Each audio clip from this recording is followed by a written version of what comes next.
Now, it's at this point that I would normally pick up and we would read a bit of the text, and we're going to come back and do that. But before we do that, I've got something that I want to do. I'm going to invite anybody, but in particular the children. We're going to have a story time. So if the children would come up and join me up here, and if you want to be like a child this morning, as Jesus himself tells you to do, and you feel like you can sit on the floor for a few minutes, come and do that. Right? There's always that caveat, isn't there? If you feel like you can sit on the floor for a few minutes, come and join me up front.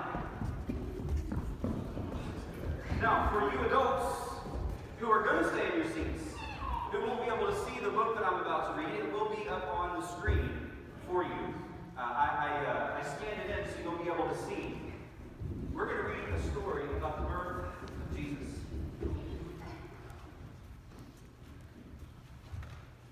So this story is called Humphrey's First Christmas.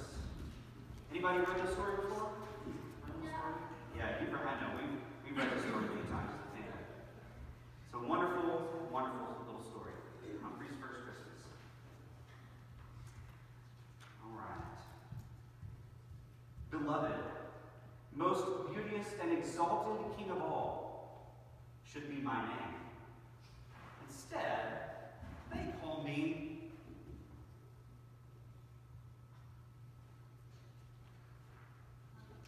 Humphrey.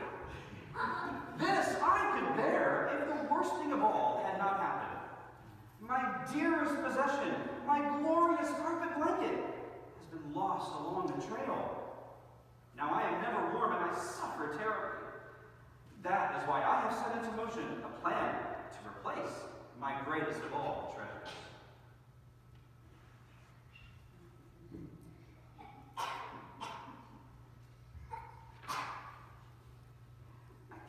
Nudge my nose inside the caravan master's tent. This is followed closely by the chattering of teeth, thereby letting the master know that I am most enormously cold. Success! He has not pushed me out, and I remain hopeful that a new blanket will soon be mine.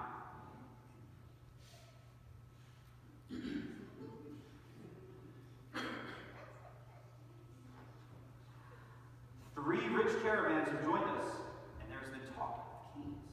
Yet these kings bring me no joy, for they have tied 3 huge chests to my bare back. They are so heavy.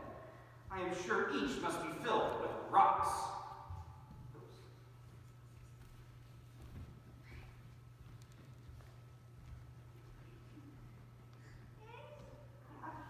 You see how big they are? The other camels are wearing the finest of blankets. They are all comfortable and warm.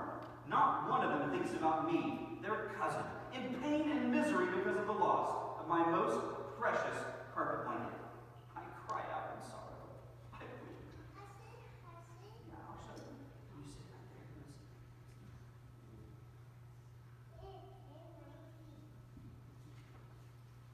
there. Today, I continue my plan to regain my treasured blanket. I add loud sniffling to the chattering of teeth, and squeeze my entire body inside my master's tent. As I do so, out rolls my master, for the tent is exactly camel-sized.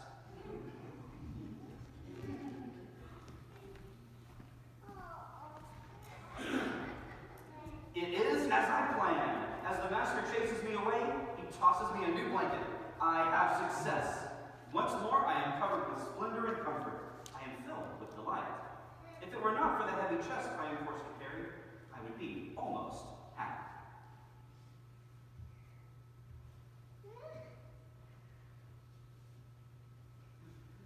Covered yet? You figured out the secret, huh? We have followed one star for many long nights.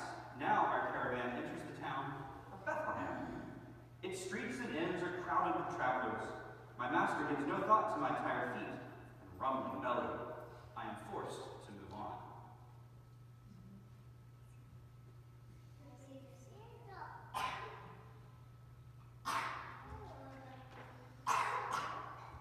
At last, we reach the end of our journey, but I am confused. There is no great palace, no rich oasis, no palms heavy with fruit. I see only a lowly stable with a family inside.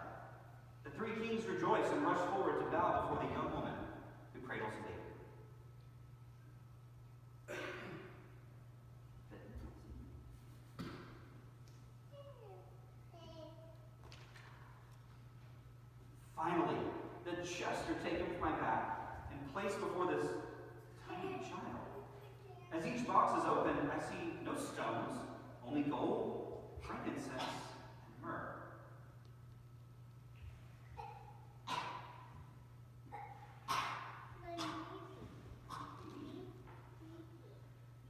In this land, I have walked past many children, but never have I felt the need to walk toward one. Now I kneel before this baby, shivering in a manger. Watching him gladdens me more than sweet water, fresh hay, or even my wondrous new blanket. Zoe.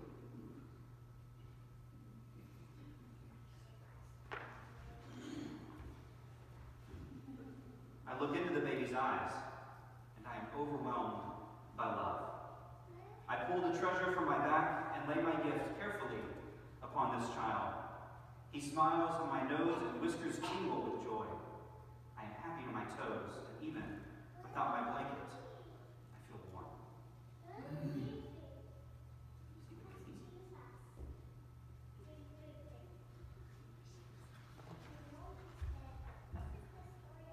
Beloved, most beauteous and exalted King of all, should be his name.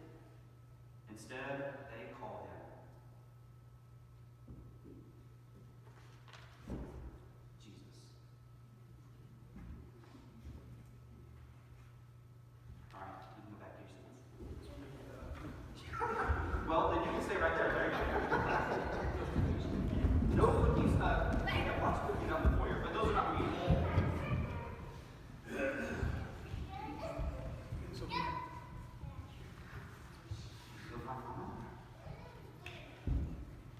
You want to take that to Mom? There she is. No, you're not going to sit there right now. Go home and you can sit there later.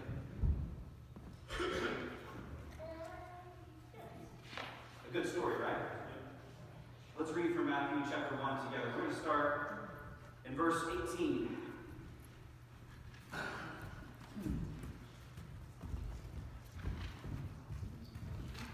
This is how Jesus the Messiah was born.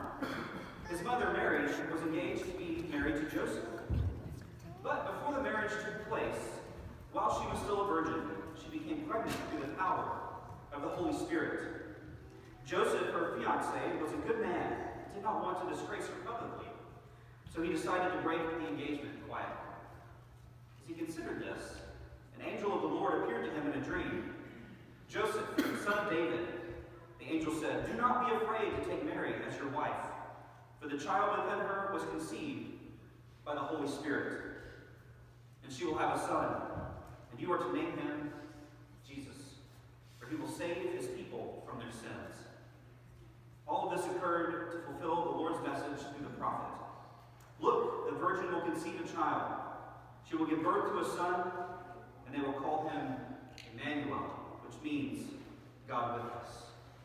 When Joseph woke up, he did as the angel of the Lord commanded and took Mary as his wife. But he did not have sexual relations with her until her son was born, and Joseph named him Jesus. A good story, right? A story that I would imagine for most of us, as you read it probably every year around this time, maybe at other times throughout the year, it brings a smile to your face. And it should. That's what it is intended to do. This is a story of birth, and we all get excited about birth stories, don't we?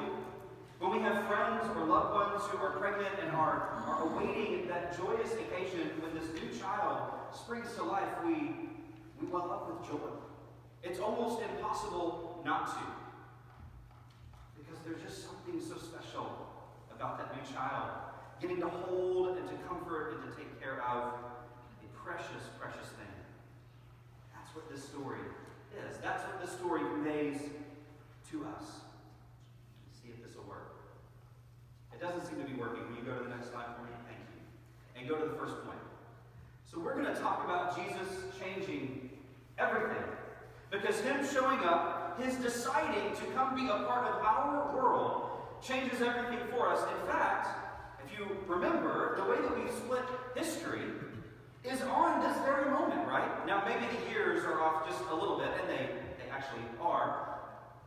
But the point is that this person entering our world has completely changed the game so much that history revolves around this baby. Matthew's story of Jesus' birth is really fascinating to me. It follows, and we didn't read this, on the heels of the genealogy. The first 17 verses of Matthew are Matthew giving Jesus' lineage coming from David, really going all the way back to Abraham. It's almost as if Matthew began with the genealogy and then gave us the story to prove the validity of that genealogy. And really, that's what we call good storytelling. He sets up the narrative that he's about to introduce. It's interesting that Matthew actually uses the word genealogy twice in this chapter. In chapter 1, first in verse 1, and then second in verse 18. It's a word that you're probably familiar with. The Greek word is genesis. Well, what does that sound like in English? Sounds like Genesis, right? There's a connection there, isn't there? I don't think it's any shock, any surprise that Matthew is connecting this new moment, this new birth, this new idea of life springing up eternal, and reminding us of the first time that happened. When God was on the scene, bringing life to birth through the Son, as we see later on in the New Testament, right?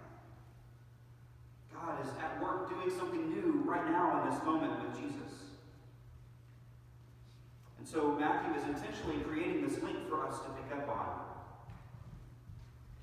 And Matthew's version of the gospel, or of this account rather in the gospel, all comes from Joseph's perspective. Did you notice that? As I read the story just a minute ago from Matthew, it all happens from Joseph's perspective. If you've ever read the birth narrative in Luke, it comes from the perspective of Mary. We really don't see Joseph at all. He's not even a major character in Luke's version of the story. Luke is highlighting something just a little bit different. Not that they're different stories, but told from different perspectives. In Matthew, we see the need for Joseph to set aside his pride, to set aside what he wants, his own desires for the way that he envisioned his marriage, his own desires for the way that he envisioned starting a family that are no longer his, that he has to relinquish and give up for the sake of this new baby on the scene. And he stays with Mary through her pregnancy and beyond. There's another significant moment that happens in the story. I prepare myself with water this morning. I can feel it coming on. There's another thing that happens that's really significant, and that's the naming of Jesus. Naming children in the ancient Mediterranean world was really significant, the same as it is today.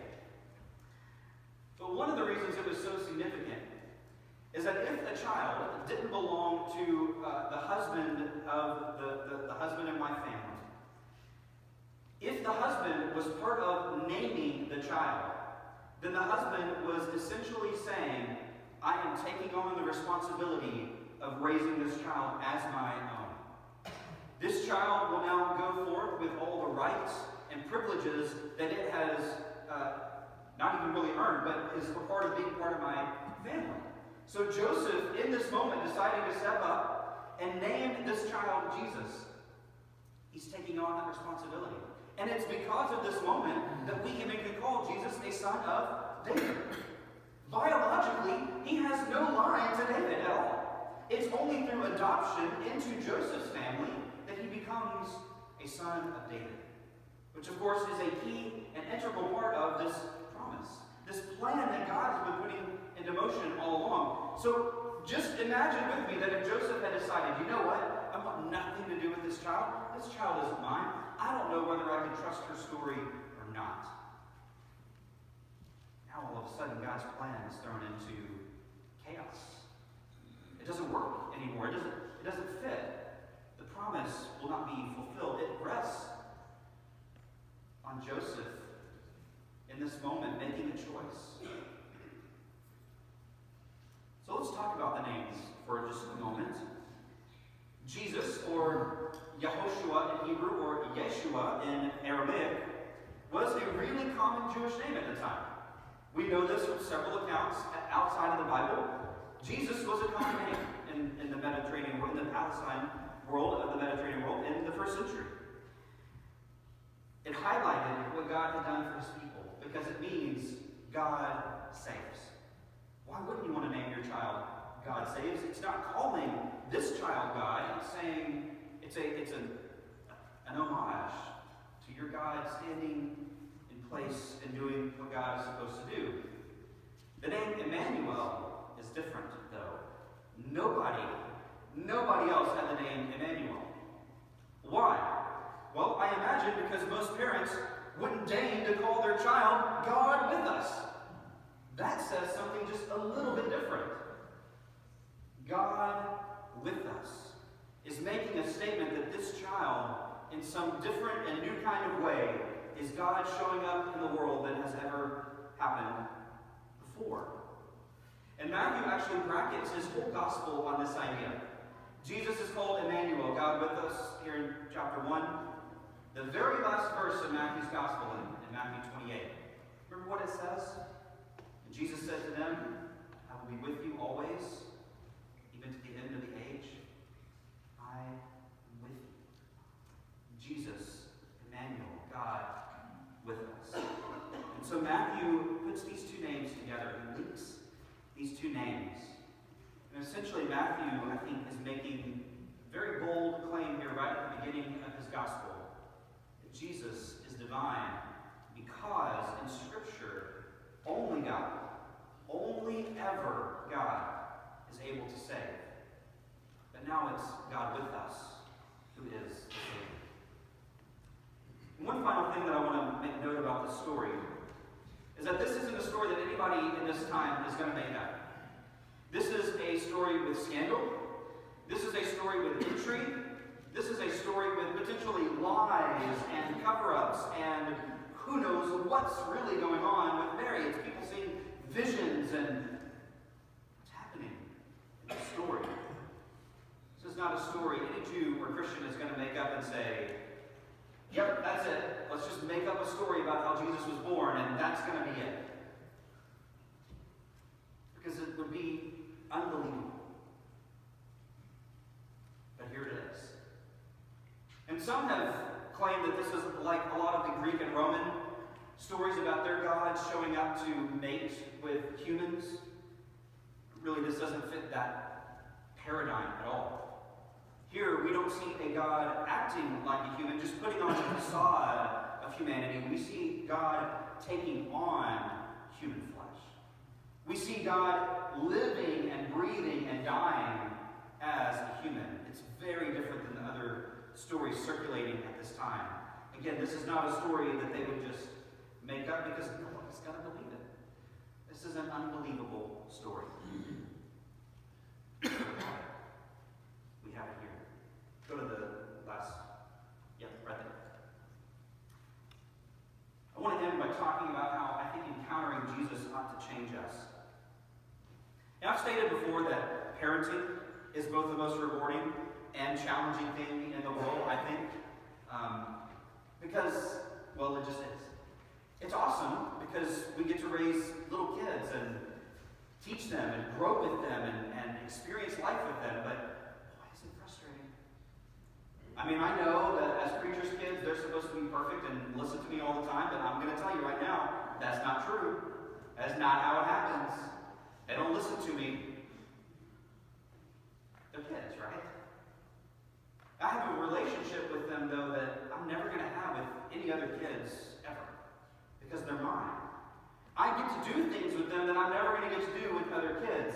They get to play games with me where they crawl over on top of me. They like to call it the climb-on game, and we play it a lot where they just pile on top of me and tickle and have fun. And I'm sorry to the rest of you, you don't get to play that game with me, okay? As much as you may want to, we're not doing that. There's a reason for that, because they're my kids. I have a relationship with them that I'm never going to have with you, and that's okay. As a husband, I'm a different person because of the relationship that I have with Rachel, with my wife, who knows me so differently than anybody else will ever and could ever know me. And the same goes for her. I know her differently than anybody will ever know her. we are changed by these relationships. These relationships don't only, I don't only get to know about them as I watch my 3 girls grow up and meet different kinds of people, lash out in anger and get to figure out, okay, why are they doing that, right? Or huddle in fear and figure out, okay, why are they doing that? We get to know our children, right? But what do they also do in return? They teach me more about myself. I've learned through raising children that I struggle with anger. That's something that plagues me. And I have to figure out how to deal with that. I don't always do it well. I'm going to confess that before you this morning. I don't always handle my anger very well. Maybe some of you struggle with the same thing. Having them teaches me that, though, and I need that lesson in my life. I know me better because I know them. I know me better because I know my wife, who sees the world differently than I do, who teaches me how to look at the world differently than I would normally look at it, who looks at it with patience and with care, with love, in a way that I just wouldn't naturally do because that's not my starting place. I know myself better now because I know them. The same is true with the story about Jesus. I think this may be one of the very lessons that Matthew was trying to teach us by telling us this story. That by getting to know Jesus, by coming face to face with this baby, you know yourself better than you could have possibly ever known. Confronting Jesus, being face to face with him, like the silly story of a camel. Coming face to face with Jesus changes us. It ought to change everything about us. It ought to cause us to look inward and to say, am I really the person or the camel that I'm supposed to be? Am I willing to set aside my pride? Am I willing to set aside what I want? Am I willing to be different when confronted with this little baby born in a manger? We may not always like what we receive on that end. It may not make us happy. It may not make us comfortable. But if it's from Jesus, it'll be right. And it'll be truth. And so we ought to listen. And so to conclude today, it's still not working, so if you'll go there. The first one. The first question I have to close out for the day. What do the lives of Mary and Joseph and their choices teach you about how you should respond to God's presence in your life? Are you willing, like Joseph was, to set aside what you want in life to make sure that God's plan, God's promise is fulfilled for all people? Now, your choices probably don't hinge as much as his did on whether that's going to happen or not. But make no mistake, God is going to use you. God is using you if you're willing. You've got to make the choice to listen and do what God wants you to do, like Joseph did, and like Mary did, being that willing, humble servant. And then finally, have you been changed by encountering Jesus? It's a simple question, but boy, is it profound. Because if you haven't been, if coming face to face with Jesus hasn't really changed who you are, if nothing's different about your life by coming to Christ, if everything is just the same old as it's always been, something's got to give. We have to be different when we come to Jesus. Humphrey recognized it. Why can't we? So when we see Jesus on other people, when we come face to face with the truth of who we are by our relationships with other people, are we willing to change so that we are more like Jesus? That's the story of Jesus' birth. To me, at least this week it is. Maybe next year when I do another Christmas sermon, it'll be different. But for now, this is what hit me this morning, or for this morning. It's coming before Jesus and being changed, because he changes everything. Because he's called Immanuel, God with us. So this morning, we have an opportunity now for you to come forward to receive prayer, encouragement, whatever it is that you may need. We're here to receive you, to welcome you, and to pray with you, to comfort you. why we're here. And so we're going to stand and sing song right now. Come forward.